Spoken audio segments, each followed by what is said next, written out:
Some background on Michael. I went to this, I call it an executive coaching inner space, and they have this thing called Founder Circles. Michael actually was at Founder Circles as one of the founders at I'd call it like a small group. I feel like you gave a lot of insight at this thing that we did. I think that this is going to be an interesting podcast for me because I don't really know that much about you. You kind of gave me just insights about company strategy and that sort of thing throughout the executive coaching that we did together. From what I know about you, you started in the founder circles that we were in. You were in the gaming industry specifically. Why gaming? What is it about gaming that got you into it? Gaming, it's just a super interesting industry. I started, I guess, as an entrepreneur in finance. In 1998, I started a company called StockJungle.com, which was at the height of the start of the internet. It was a very euphoric time and it was really fun. That ended up leading to kind of working in finance, and we created a successful company, my partners and I,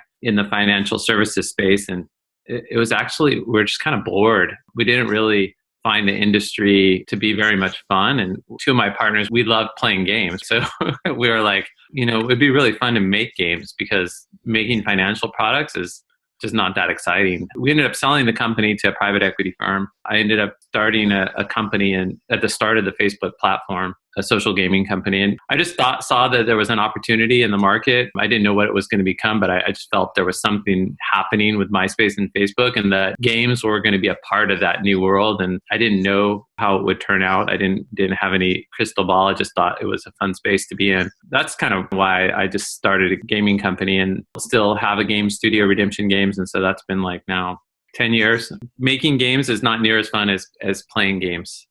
That's the one lesson I learned. Facebook opened their platform in 2008. So it was right time, right place kind of thing. I remember Zynga coming out and like these really large, successful gaming companies. So you started literally in 2008, like right when it launched. Yeah, so we were trying to build a game actually to be live the moment that the Facebook platform launched. And the reason we were there at that time is because I was starting to build a game on MySpace, which was the dominant platform at that time. We kept trying to make this social game. It was called My Gladiator. And it was going to be like this fighting game where you had a gladiator and you trained him and let him fight. And we kept trying to make it work on MySpace. And we ran into all these problems of not being able to hack their platform, right? It was a very closed environment. And then Facebook announced that they were going to create a platform and create all these APIs that would allow us to do all these things we were trying to do on MySpace. And we're like, hey, that's pretty cool. That's going to allow us to do things that we've been wanting to do very easily. And we saw a lot of excitement building there. And so we tried to get there at the start. Ultimately, I missed the starting window, but I was trying to be there.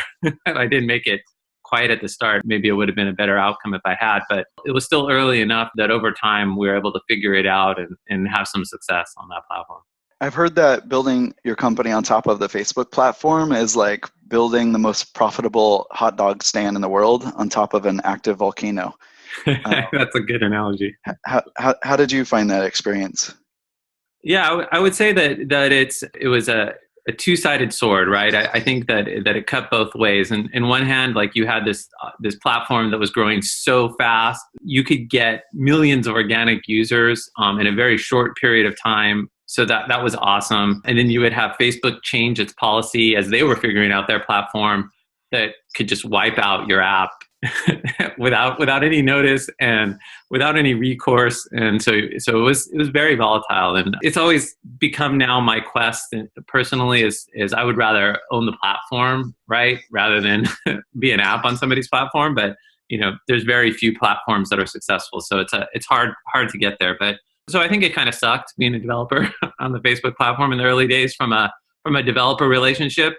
But it was awesome in 2008 to be in a world where everything was blowing up. And if you found the right app, you could have millions of users in a matter of days, which we did. We had some apps that in 6 weeks we're at 1 million DAU. It's hard to fathom now, but back in those early days of Facebook, the easy growth was really astounding. What were some of the growth hacks that you used to make that happen? When we started on Facebook, I ended up meeting an early investor in PayPal, and he said, hey, have you heard of the viral coefficient before? And I was like, no. And, he started to explain to me how at PayPal they had tracked the virality of their platform, and it's just a simple math formula, right? I remember going after that conversation, I went home and I looked at Google and I said, all right, I'm going to find out what this viral coefficient. And there was nothing. There was not a search result on it for if you search viral coefficient. That's evolved so much since then. But so just understanding the viral coefficient early days on Facebook was huge in allowing you to understand the factors that caused strong viral growth. And the ultimate hack on the early days of Facebook was having people invite their entire friend list with a single click of a button. Right? Because if you got people to do that, whether they realize they were doing it or not, like it just creates huge virality, because that's one of the parts of the equation of the viral coefficient, right? Is the number of invites that are being sent out for each person that has an intent to share your app. In the old days, Facebook didn't even limit that. If you had 100 friends and you got this app and you said invite all, it's like, bam, 100 invitations went out, just frictionless. And so it caused this huge growth that was really fun. And so you'd see these apps like blow up overnight. There was just all kinds of hacks. It was a constant cat and mouse game between Facebook and the developers. Developers are always trying to just, how do we hack the platform? How do we get people to send out invites? How do we create the flows so that you maximize organic downloads? We did everything everybody was doing. It was just everybody was watching what everybody else would do. The minute somebody figured out a new way to do it, it would just be copied across all the developers. And it was fun. Those were good old days. Did you ever have any apps that you put a lot of work into, but then Facebook changed their platform policy and you kind of had a loss of all that effort? I have a pretty interesting story. As we had matured a little bit and as a developer on the platform, we ended up doing a game for a large media company, a well-known large media company. And they hired us to build kind of a companion app on Facebook. We spent a lot of time and money and effort building this game. Our friend, who the producer on this game from the big media company, had a big presentation in front of a room full of people to demonstrate this new Facebook app, right? They were breaking ground and frontiers and showing how they're being innovative on social media. And he went to bring up the app and it was gone from Facebook. Facebook had auto-deleted the app entirely. Oh no, it violated policies or something? Facebook had created triggers because they were combating, like, how do we stop this app spam? And so it had just started to have the growth triggers that it fell into an automatic profile that Facebook just deleted it. And so like I scrambled to go through friends that I had at Facebook and I was like, what happened to my app? And they're like, oh man, you didn't whitelist it. And so it got auto-deleted. And I was able to get it restored within a couple of days, but it was just unfathomable to this media company that this app and they're a big brand name could just be auto-deleted. So it was kind of funny. It was kind of funny. Then it was like, oh my God, I can't believe this just happened. That's kind of typical of like the Wild West days that it was back then. Would you say gaming is a unique industry? It sounds very stressful being almost at the whim of Facebook, hiring people and running a company. It sounds like it's almost like the movie industry. You spend a lot of energy and effort to building these games. It's so different than a finance piece of software, right? Or maybe not. I mean, there's risks involved in everything. But I guess the gaming industry, it almost feels like the movie industry in that sense. How do you create this mega hit? The gaming industry is really, I think, an amplified version of a hits-driven business. So, you can do it. You can have the best team and the best people, and you can make the best decisions that you are capable of making in terms of making a product. But at the end of the day, there's still a little pixie dust of magic and timing and good fortune that has to land on you for that game to be successful. Because in the games business, the reality is that most games are not successful. I think that there's well over 1 million games that have been launched, just for example, on Apple, and like there's only 10 top 10 games, right?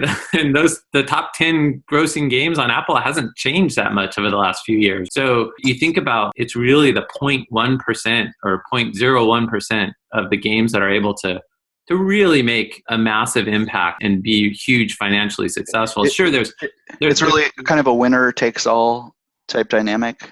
Absolutely. Extreme, like Pareto's principle, like the top 1% gets 95% of the gains.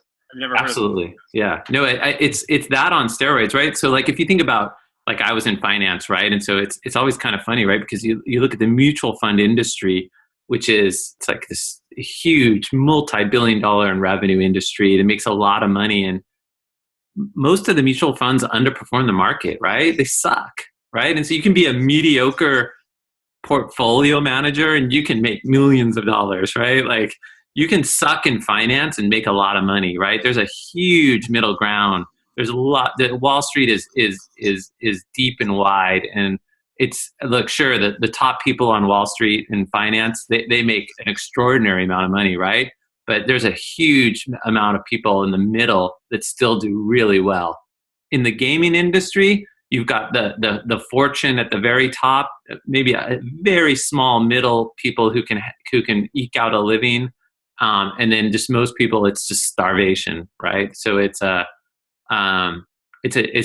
definitely has different dynamics, and it creates the whole dynamics of the game industry are very unique. And having been in finance and in games, like I don't see a lot of parallels, to be honest. They're very different. Would you say it's a lot coming down to luck, or are there kind of aspects that you can kind of control and prepare for, sort of use your smarts to win? Or maybe like strategies like connecting with other entrepreneurs to learn information faster than other people? I believe that it's not just pure luck. I don't think people could have the motivation to go into it if you just thought it was pure luck. You try to find an opportunity where you think that there's an experience missing that you think would be really fun to bring to the market. And so you try to pursue that, and you have to bring in a creative team to work with an engineering team to make the product work. And then you hope that you capture that idea that you had, right, and execute on it well.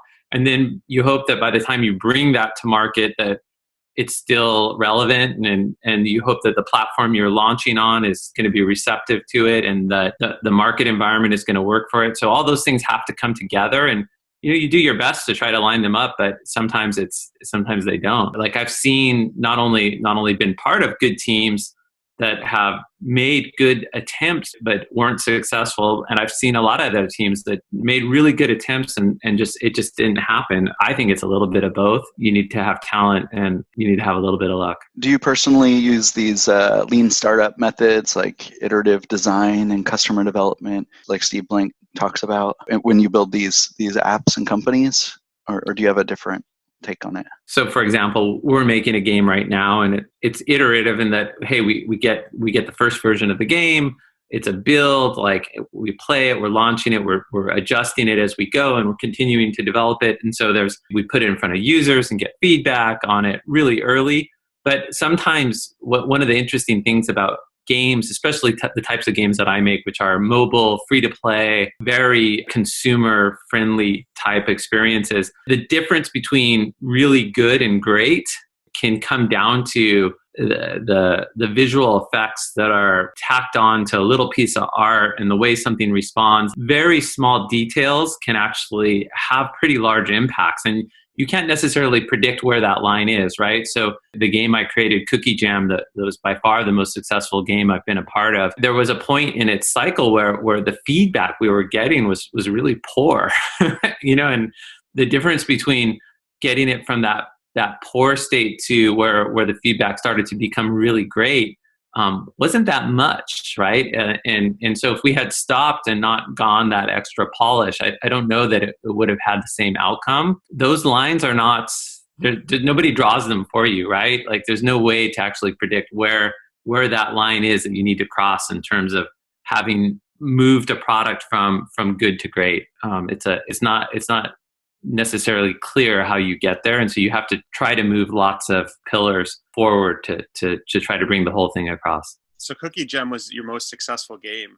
Was that a Facebook game? It was primarily a mobile game, but we built it on Adobe Air, which is a platform that at the time supported Facebook Canvas, iOS, and Android, right? So it was like you built on one platform, and you got all you got a product on all three. So we actually, for that game, we won the Facebook, we were awarded Facebook Game of the Year. I think that was 2014 for the Facebook experience, which I thought was actually really great as a Facebook game. Is that a Flash type technology or? Yeah. So Air was basically Flash, right? So it was a Flash game, right? So Flash on the client, and then the Air platform was Adobe's attempt to try to have Flash work on mobile. And I haven't followed the platform recently, but I'm pretty sure it's pretty much done.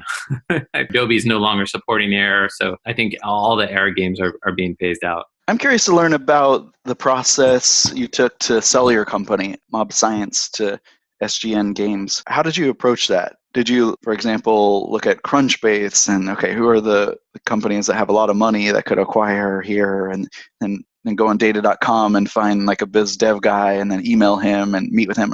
What exactly did you do to sell your company? I tried to just create a process. I'm a believer that if you're trying to get a deal with a third party, whether it's raising financing or selling your company, if you can create a marketplace and reach as many people as possible, you have the best opportunity to find the right partner and the best fit. And so the one thing that's good about the gaming industry is that it's pretty easy people know who all the players are, right? It's pretty easy to identify them. Having been a developer in the space for quite a while, it was pretty clear how to get the message out to the kind of entire market. And so I have a friend, David Kay, who started a service called Gaming Insiders. And it was kind of a group of CEOs, right? And I told David, I said, hey, look, I want to, Mob Science was facing a difficult time in terms of the transition from Facebook to mobile. We needed to find a partner to continue operating, right? And so I said, let's try to reach out to as many of the gaming companies we can. And so David actually had him put together a brief description of who we are without naming who we are and saying like, hey, is anybody interested? Would anybody be interested in acquiring this company? Here's a brief description of where they are. Let me know and I'll connect you. And so I was able to have him kind of broadcast that really wide to the market without having to signal, who we are, details of what was going on, right? Which was really effective because he got a big response from that. And then I wrote a personal email to everybody providing more detail. And then I kind of structured it as a process. I said, look, and I'm going to identify, the people that are interested in proceeding forward by this date, so let me know. And I provided them enough information to find out if they were interested, right? And so then I just kind of moved everybody through a funnel. We ended up having about 3 people at the end of that process that were, seriously interested and developed into kind of term sheet stages with all 3. And then SGN at the end made the most sense for us to go with, and I think they're probably pretty happy about how that outcome turned out for them. So you sold the company actually when it was having like a little bit of a rough period, it sounds like. Yeah, it would definitely qualify, as they say, as an acqui-hire.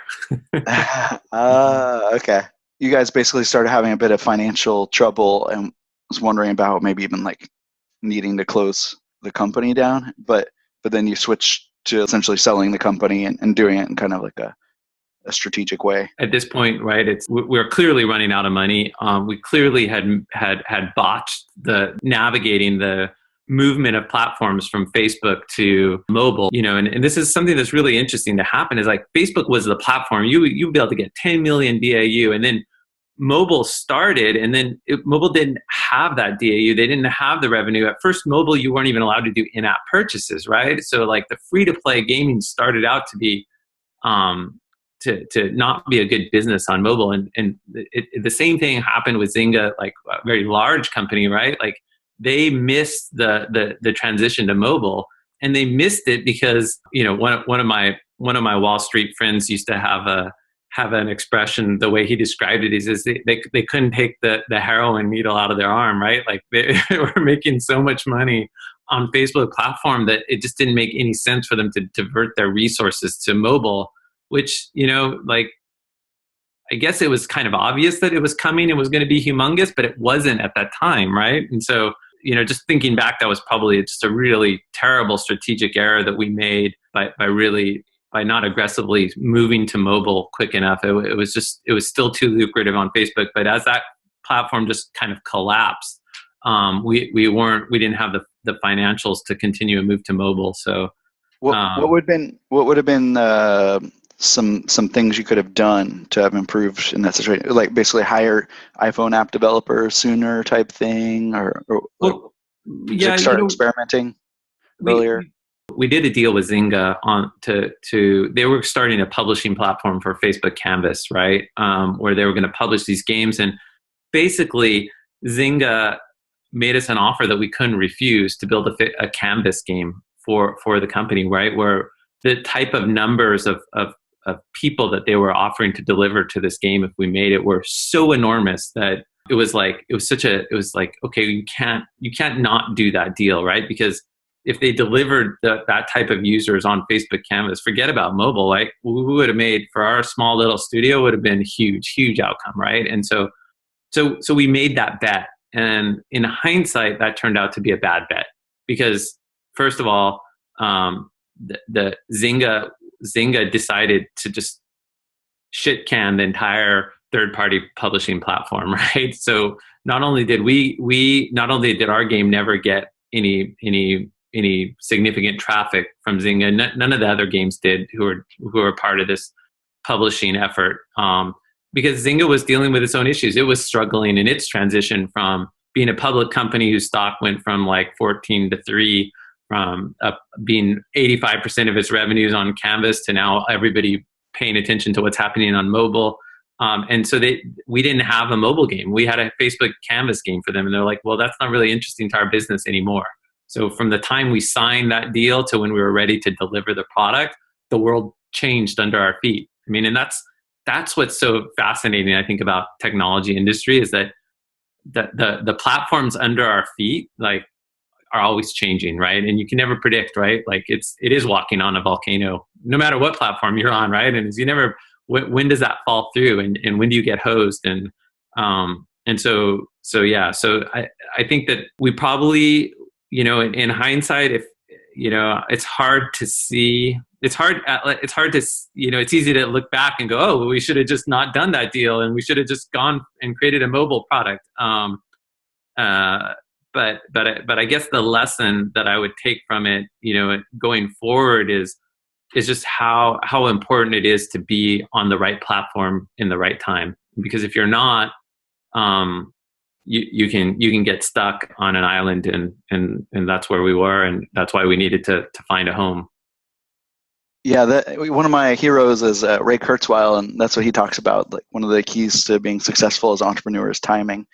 And so you timed it awesome with the Facebook platform in those early days, but then you kind of had that heroin needle in your arm that kept you to it when times shifted to mobile.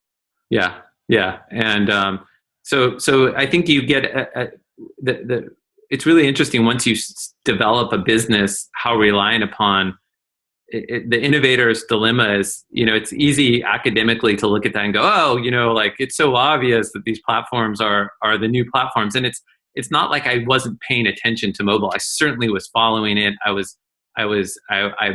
strongly believed in the rise of that platform.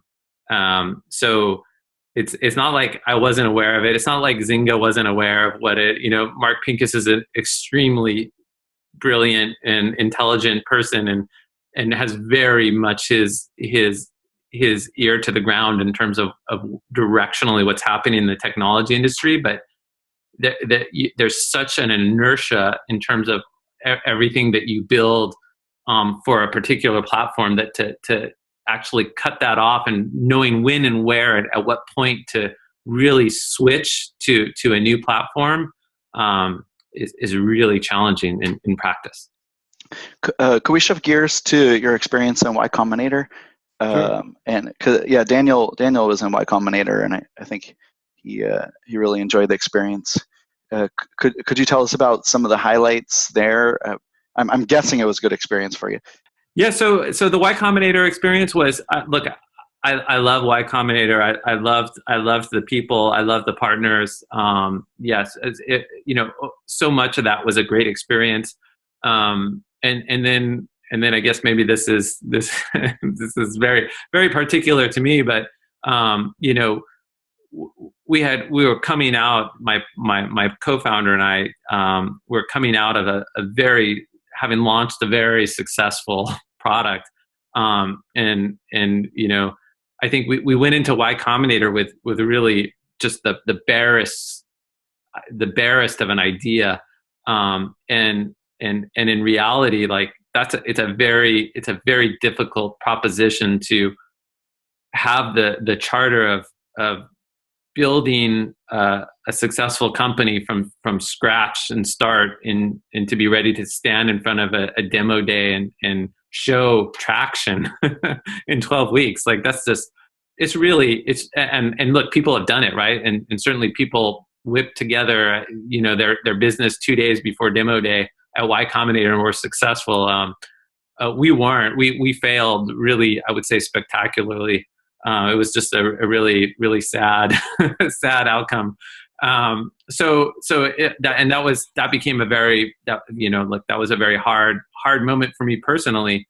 And so it was very painful. Could you rewind on that? Well, so you had just exited from Mob Science, and then in 2014 summer you joined up Y Combinator. So did you say that you kind of viewed like your attempt to build a company during that summer as a failure? Yeah, I would say like from a and look, I think I believe as I think it's now like kind of it's become part of accepted kind of talking about like failure as learning, and and I believe that, and I believe that the failures are ultimately beneficial to us as people as we grow and evolve. But man, it sucked bad for me personally. Like at the end of the Y Combinator, I personalized my work to a fault,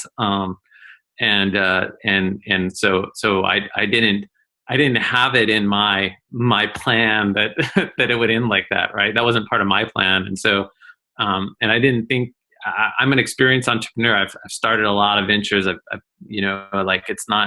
it wasn't like my first rodeo. Like, so, to feel like you can come into that and have such a support system that the Y Combinator provides, which is fantastic, right? I have no excuses, right? I just like, we didn't do well. We picked an error. We made a lot of mistakes and ended up, having our venture just total flame out, like just really bad. And so that became that was not that for the personal side of going through that was not good.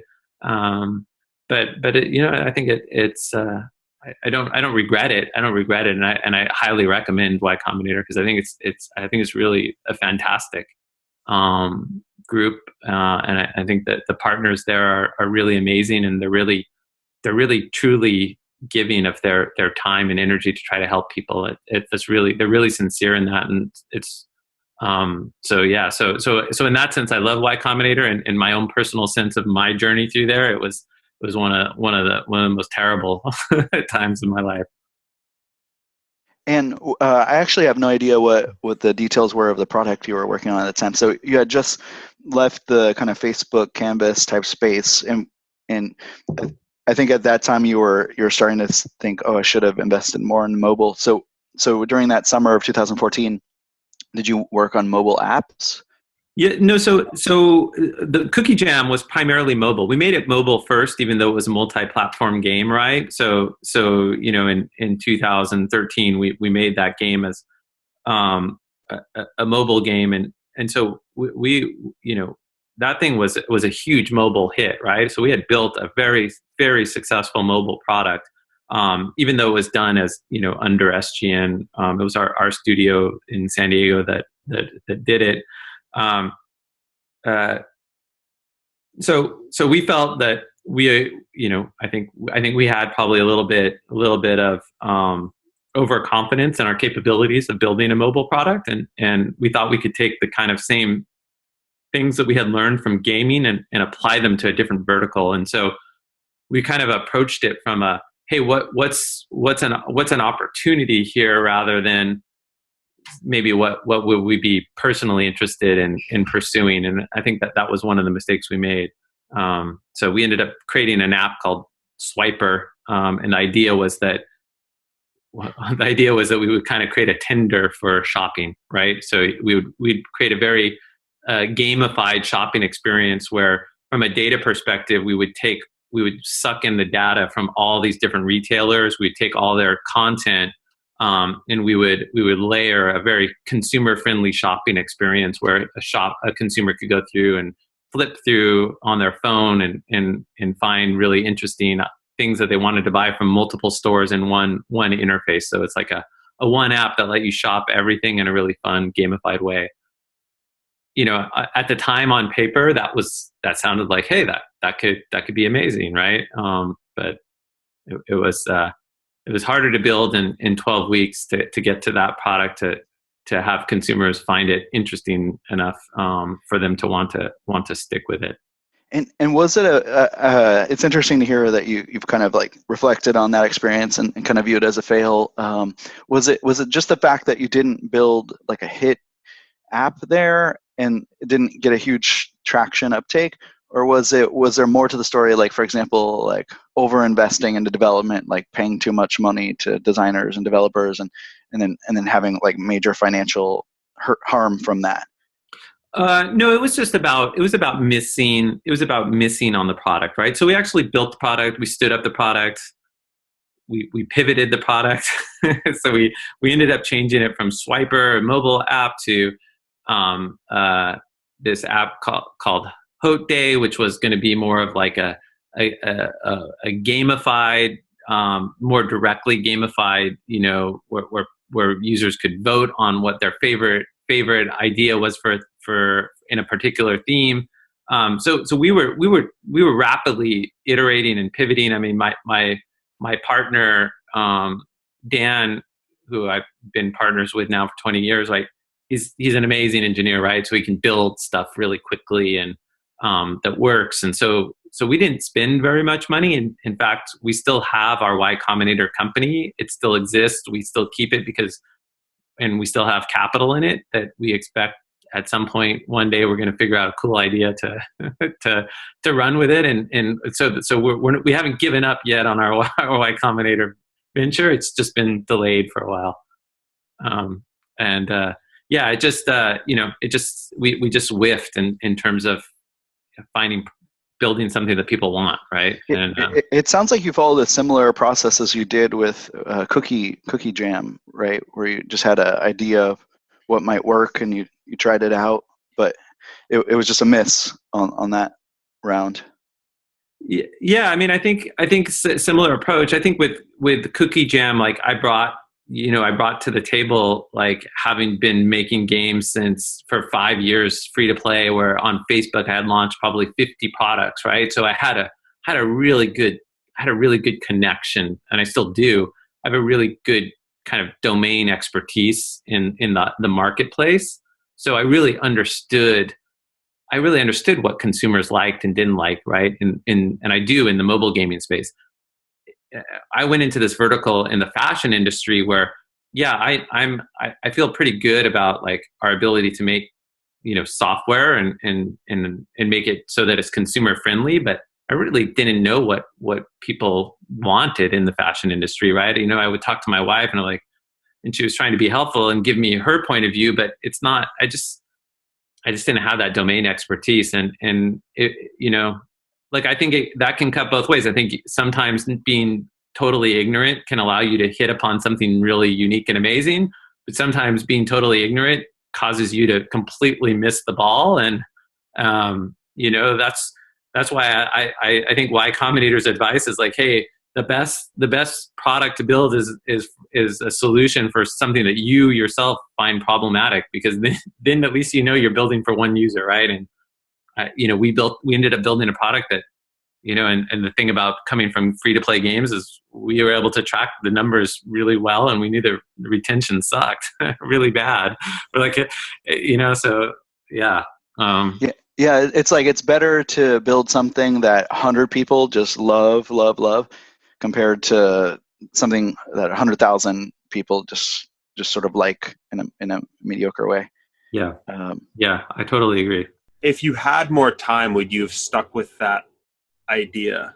So say, what would you have done differently with that initial idea of shopping? Like what lessons would you have learned if you stuck with it? I feel like sometimes, like Jeff Bezos, he said it takes about 8 years for Amazon to get an idea off the ground. And I'm like, 8 years? Would you have stuck with it if you had more time? Or would you have, like, what would you have done differently if you, walking into Y Combinator day one,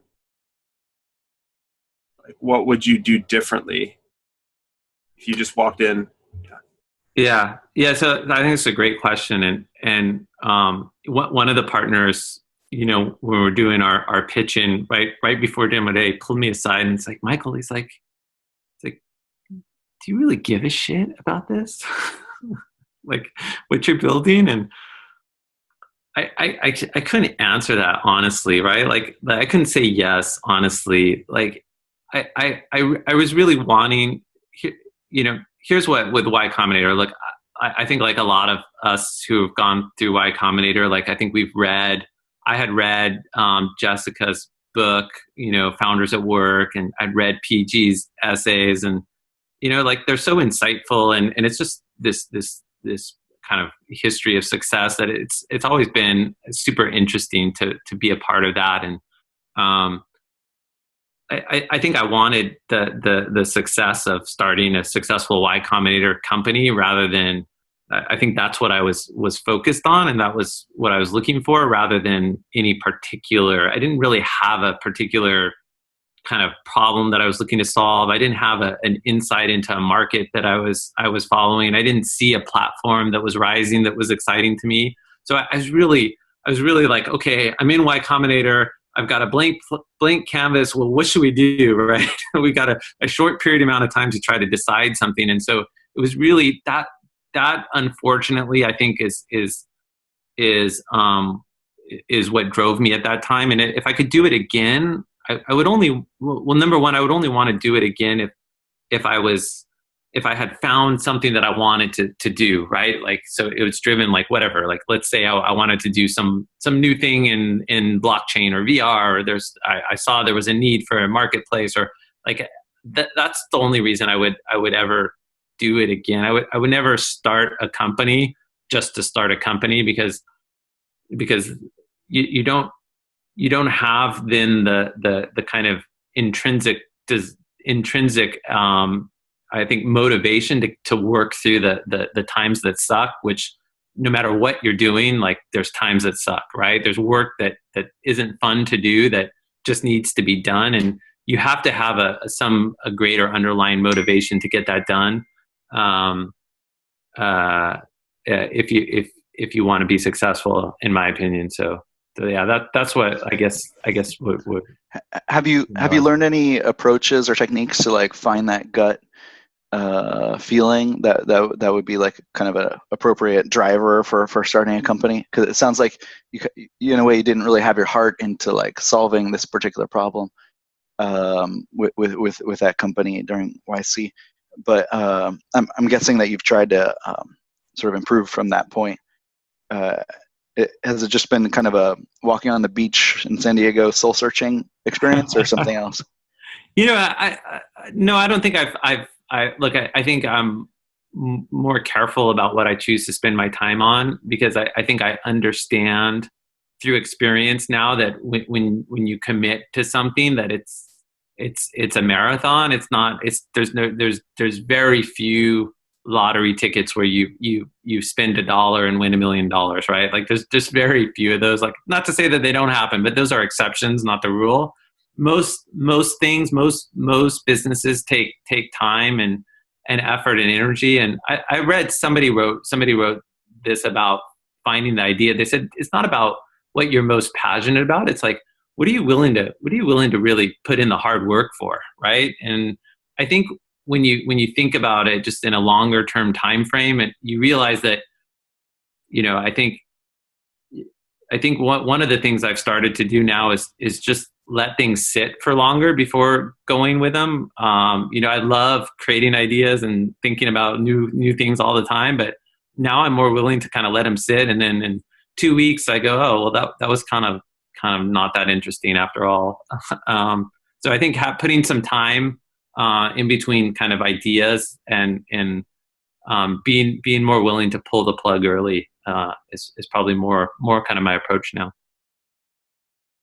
Yeah, it's like recognizing it's not going to be a short-term experience, short-term win. It's like it's going to be a marathon, and you need to be able to sort of visualize yourself out like 5 years, 10 years from now, still doing this and kind of feeling comfortable with it, and like it's a valuable contribution. Yeah. I think that one thing that somebody gave me this advice. They said, like, if you're trying to have to like create a system for you to work on something, right? Like if you're like, oh, I have this task to do to move things forward, and like you start procrastinating, like that procrastination is actually very valuable feedback, because if it's something that you're really gonna be passionate about pursuing, like you're gonna really be willing to give that effort, you're not gonna procrastinate on it, right? Like procrastination's not gonna be a problem. So I like to work on things so I don't worry ever about like procrastination, because I feel like the things that I'm procrastinating on are things that I don't want to do. And so I think that it's a good signal to listen to find what's true to your things that matter to you. Would you mind if we shift gears to talk about the Luna DNA and blockchain? I'm really curious about that. Sure. I was reading about some of the technology, somehow using the blockchain to help people share their genome information and sort of incentivize that. Could you tell us more about that? Because I actually really have no clue about how that works or why that would work. Yeah, so I think that as just always being a fan of like what's happening in the technology space, I've been really interested in the blockchain, and I started getting interested in Bitcoin back in 2013, and just following it. Unfortunately, never pulling the trigger early enough on Bitcoin to be fully retired by now. I missed that window. But I know how that feels. Yes. There was a Y Combinator partner. I'll Gary Tan, who I'm Facebook friends with, and I just like, this is gonna forever. I will live with this forever. He was like sharing like, hey, there's this new thing called Ethereum, and everybody should check it out and buy some of this, right? And he posted that, and I looked at it and I was like, oh, this is really cool. Yeah, I like this. Like, and I like bookmarked it, and I was like, I'm gonna buy some of this, right? And it was like, I don't know what it was, like 3 cents, or whatever right now, right? And of course I never did, right? And so that's just just one of those things, right?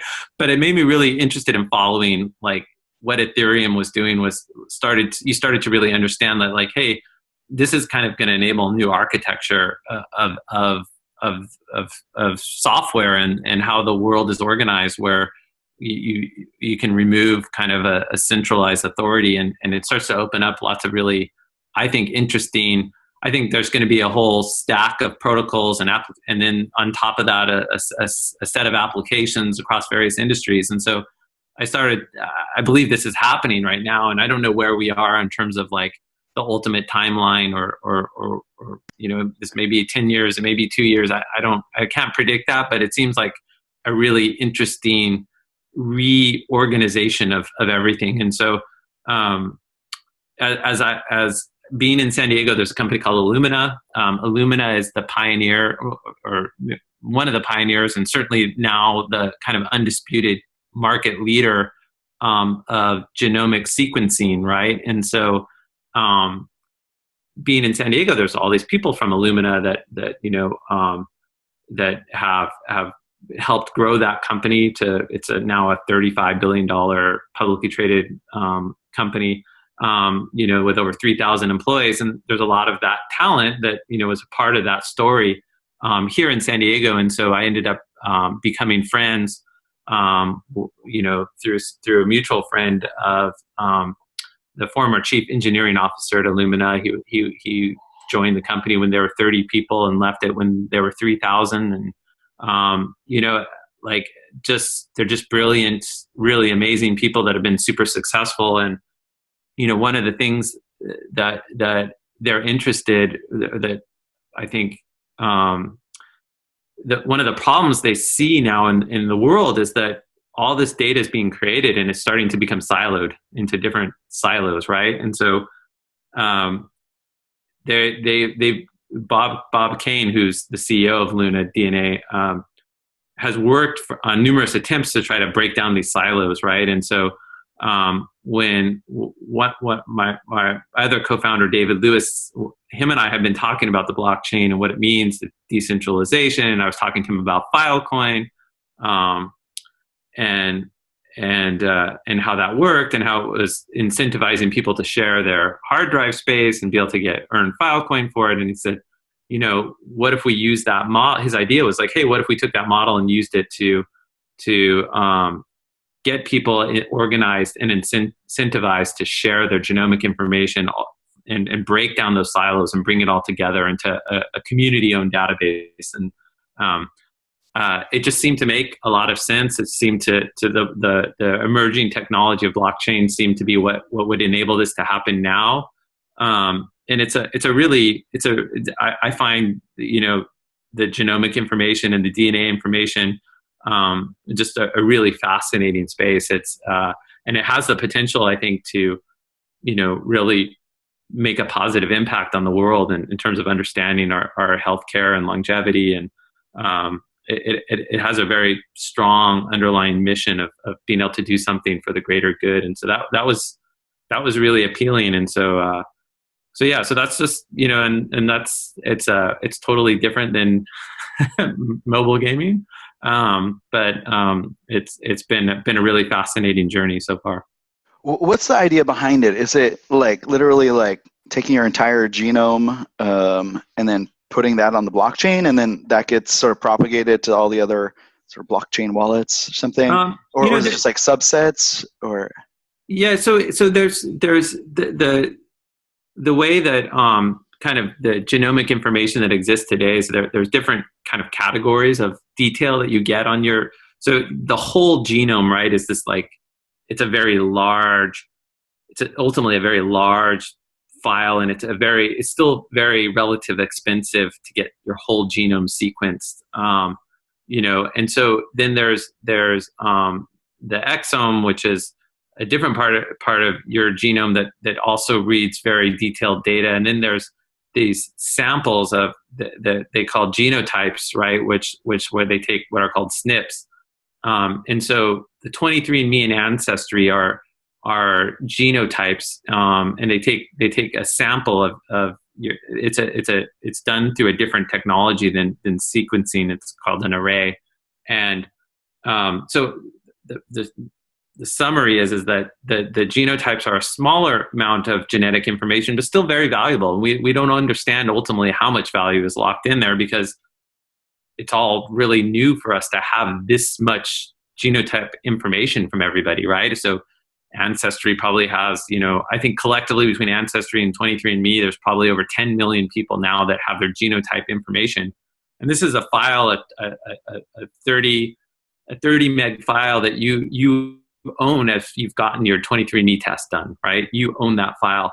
And so our initial premise is that, hey, come bring that file to us, and we will give you a Luna DNA token in exchange for that, as kind of minting, the way to mint these tokens and seed this collective community of people that are sharing the genetic information that they own into kind of a community-owned database, so that ultimately that we can do research on this collective data and combine it with phenotypic data, which is kind of personal health data, so that we can try to gain health insights and ultimately find discoveries for diseases that affect us as humanity. So that 30 megabyte file would be basically like shared on the ledger and then just propagated to all the other nodes in the blockchain? No, Or is it still stored like at a particular server and then there's just like an address reference?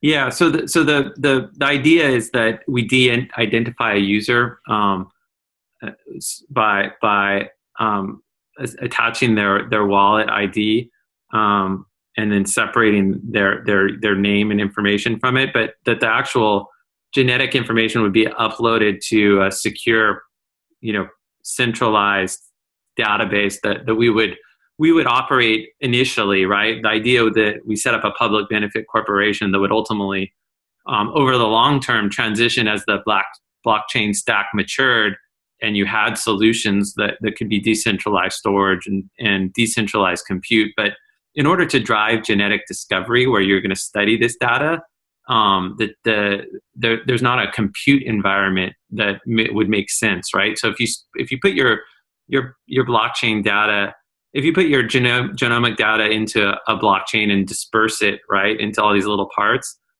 it's really hard to bring together to do studies on all this aggregate data, right? And so we've kind of taken a hybrid approach and said, look, what's the most valuable part of the blockchain model, which is really kind of the decentralized ownership aspect to it, but we're trying to build a practical database that researchers can actually use to study this information and find discoveries. That's amazing. I just feel like there's real potential there. I don't know exactly the direction it's going in, but it's similar to when you were early on in the Facebook app space, where it was like, I feel like there's potential there. Don't know where it's going to go, and you're just kind of getting started with little experiments. You guys know what precision medicine is at all? Well, I mean, I'm not. I don't claim to be the genetic or the healthcare guy in Luna DNA at all. I think my expertise is really on the building consumer friendly software. So that's where I focus. So I think I'm just learning about all of this, and it's part of what makes it really fun, right? Is because it's a huge learning experience. You bring in genomics, it changes the game. You're going to see way more about a person and what drugs actually might work for them over time with other attributes, like if you pull in other stuff into your database. Ultimately, and look, I don't know if it's going to be us or not, right? But I think ultimately the world will benefit for there to be kind of all the data in a centralized place where people can research this and look for those and find those opportunities for solving problems that have otherwise gone unnoticed. It just feels like a really big and important mission to be a part of contributing to.